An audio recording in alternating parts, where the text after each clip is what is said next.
Ассалаумағалейкум, құрметті ғылым және ауыл арнасының көрермендері. ютубта мен ешкі өсіру кәсібімен айналысып жүрген ұлдарыңыз Нұрғиса Қыдырбайұлы. Бүгінгі талқылайтын тақырыбымыз ешкі шаруашылығын қалай бастау керек, анығында қалай дұрыс бастау керек деген сұраққа жауап береміз. Бірден айта кетейін, мен сізге қалай түйе құс өсіруді үйрете алмаймын. Себебі мен түйе құсты өмірі көрмегем, ал сүтті ешкі өсіру шаруашылығы жайлы айта аламын. Себебі ешкі өсіру ол менің кәсібім. Осы кәсіппен тапқан нәсібіммен отбасымды, бала шағамды бағып отырмын. Сол себепті бұл видео шынайы практикаға негізделген болады, ал шындық ащы болады. Ал енді тақырыпқа кіріспес бұрын аз ғана кідіріс жасайық. Шыны керек, ютубқа жаңа видео салмағалы да біраз уақыт болды, бірақ ол біздің ешкі өсіру шаруашылығымызда ешқандай қызық болған жоқ деген сөз емес. Керісінше, біздің сізге айтарымыз жиналып қалды. Осы аралықта шаруашылығымызда біраз өзгерістер жасадық, жаңа эксперименттер болды және бірнеше ірі жиналыстарда дөңгелек үстелдерге қатыстық. Шетелдік эксперттермен кездесіп, олардың ақыл кеңестері мен ойларын білдік. Кейінгі шығарылымда бұл туралы міндетті түрде айтатын боламын. Сол видеоны жіберіп алмас үшін арнамызға тіркеліп, бізге қолдау ретінде осы видеоға лайк басуды ұмытпаңыз. Сонымен тақырыбымызға қайта оралсақ, ешкі өсіруді неден бастаған жөн? Көбісі ешкі сатып алудан деп ойлайды және олар қателеседі. Ешкі сатып алмастан бұрын мен ол ешкінің сүтін сата аламын ба деген сұраққа жауап беріп көріңіз.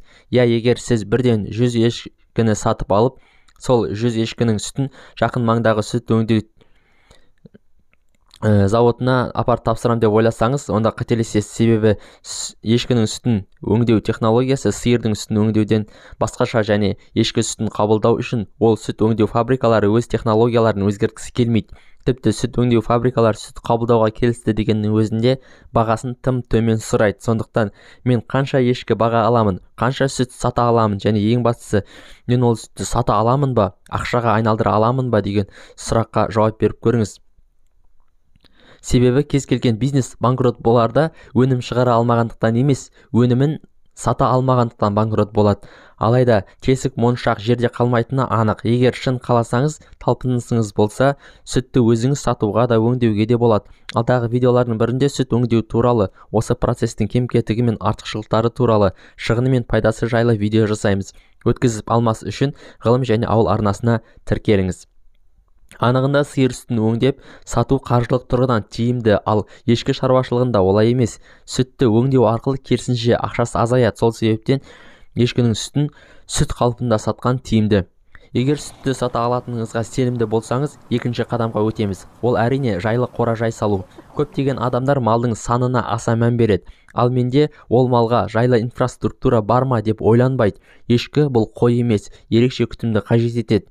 Ешкі алмастан бұрын қора-жай дайындап алуыңыз керек. Себебі қандай асыл тұқымды ешкі алсаңыз да, егер ол ешкінің қора-жайы шұрық тесік болып жел гулеп тұрса, асты сыз болса, немесе төбесінен су тамшылап тұрса, болмаса ауасы тар, төбесі мен іші қараңғы болса, міндетті түрде ол ешкі ауырады. Әртүрлі ауруларға бірінен бірі шалдығып, шаруашылығыңыз ойдағыдай болмайды. Сол себепті ешкі әкелместен бұрын неше ешкі алатыныңызды алдын ала ойлап, сол ешкіге сай, құрғақ, жылы және ең бастысы ауа ағысы бар, бірақ желдің ағысы жоқ, қолайлы, жарық қора дайындап алуыңыз керек. Сонымен қоса, егер көп ешкі сауатын болсаңыз, санитарлық талаптар бойынша доильный зал, яғни ешкі сауатын зал орны болса жақсы. Ол жерде ешкі жатпайтын, тамақтанбайтын, тек ешкі сауатын кезде ғана кіргізетін болса, сауып болған соң басқа уақыттарда таза қалыпта тұратын сауын залы бар болса жақсы. Қандай тұқымды ешкі аласыз? Ол тұқымның ерекшеліктерін ескеріп, қораны салған дұрыс болады. Негізі Қазақстанда бар асыл тұқымды ешкілер топта тұрғанда әрқайсысы 1,5 метр квадрат жер болатындай жабық қора, ал ашық қорасы кемінде 2 есе үлкен болуы керек. Қора тек ешкілерге жайлы болуы ғана емес, адамға қолайлы болуы қажет. Жем-шөп салуға, су беруге ыңғайлы етіп жасасаңыз, өзіңіздің уақытыңызды, күш-жігеріңізді үнемдейсіз. Егер әр жем салған сайын жеміңізді төгіп шашатын болса, өзіңізде нервіңізді шаршатасыз. Ал адамның нерв клеткалары қалпына келмейді. Мал өсиет, көбейет. Егер ақшаңыз бар болса, қора-жай салмай, көбейтіп ешкі алуыңыз дұрыс емес. Жарты ақшасына жайлы етіп қора салыңыз. Қораңыз барлық талаптарға сай болса, малыңыз да тез көбейеді, ауырмайды.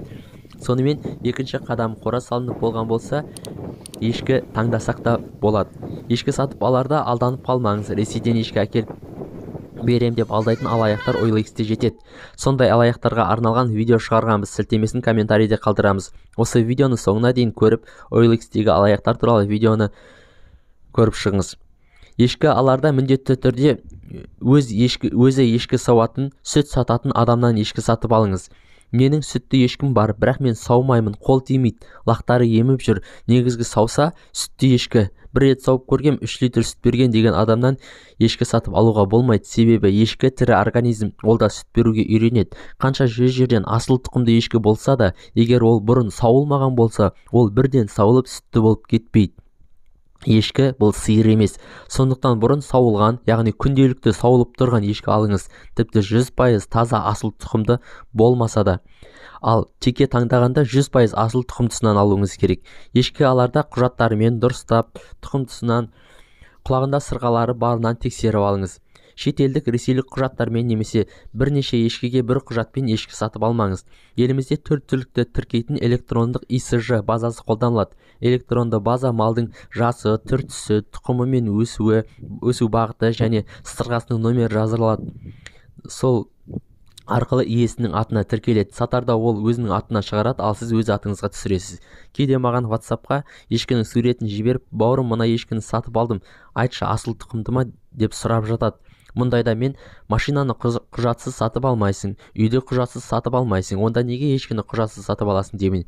Егер құжаты болса, қандай тұқымды ешкі екені құжатында анық жазылар еді. Кейбір адамдар атына мал тіркеуге қорқады. Бұдан қорқудың еш қажеті жоқ. Сіздерді құжаттар жайлы айтып, шаршатып жіберсем, кешірім сұраймын. Ал егер 4 түлік мал құжаттары, оны тіркеу, сату мен сатып алардағы құжаттар, малды көлікпен тасуда қолданылатын құжаттар, сүт сату үшін құжаттар, санитарлық ветеринарлық құжаттар туралы видео көргіңіз келсе, осы видеоның астына құжаттар туралы видео көргім келеді деп жазыңыз. Егер көп адам сұраса, жасаймыз. Көрермендеріміз құжаттар мәселесіне қызыға ма, жоқ па, соны білу біз үшін маңызды. Алдағы видеоларда ешкі шаруашылығын дұрыс жүргізудің қыр-сырларын айтатын боламыз. Ал сіз сұрақтарыңыз болса, комментарийге жазып қалдырыңыз. Міндетті түрде жауап береміз, немесе сол сіз айтқан тақырыпта видео жасап, осы ғылым және ауыл арнасына салатын боламыз. Осы видеоны соңына дейін көргеніңіз үшін рахмет. Видеоға лайк басты деп ойлаймын. Мал жандарыңыз аман болсын. Аман, сау болыңыздар.